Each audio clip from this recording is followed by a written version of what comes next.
The simplicity of 1 and 1 2 Corinthians 11 verse 3. But I fear, lest by any means, as the serpent beguiled Eve through his subtlety, so your minds should be corrupted from the simplicity that is in Christ. 2 Corinthians 11 verse 3. I cannot help but think that the same Satan that beguiled Eve in the garden to destroy paradise comes closer to us than we like to imagine. He is subtle, but not simple. He would corrupt the simplicity that is in Christ Jesus. This evil one has his questions still.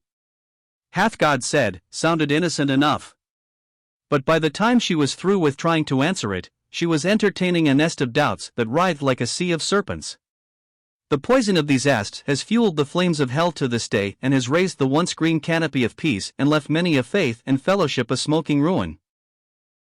My mind and wit is no match for this dark angel who once walked among the stars of God. Any sort of reason I may wield shall prove too dull. Only the sword of the Spirit will win the day. Knowing this, the evil beast will yet attempt to tamper with our only weapon. He will either try blunting its edge with foolish questions, send us off fighting phantoms, or worse, he will have us turn the blade on our own. He would steal us away from the simplicity of Christ and beguile us with solving puzzles of the universe, sophistry, or prophecy. After trusting Christ and meeting with him in the garden, and worshipping at his nail-scarred feet, we are in danger of losing sight of him as we entertain some subtle question posed by Satan. It becomes our quest.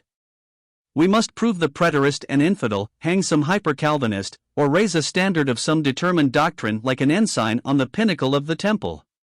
We spend our days searching for proof texts like so many poppies from which to make the opium of our opinions, and spend our nights smoking our water pipes in danger of becoming addicted to some minor doctrine.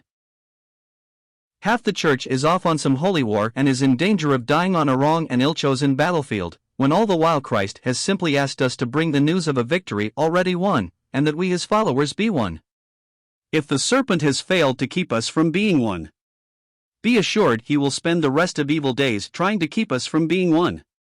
Once the disciples argued in his very presence about which one of them was the greatest.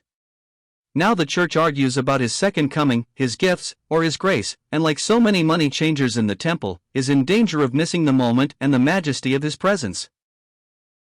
February 7th, 02 ID.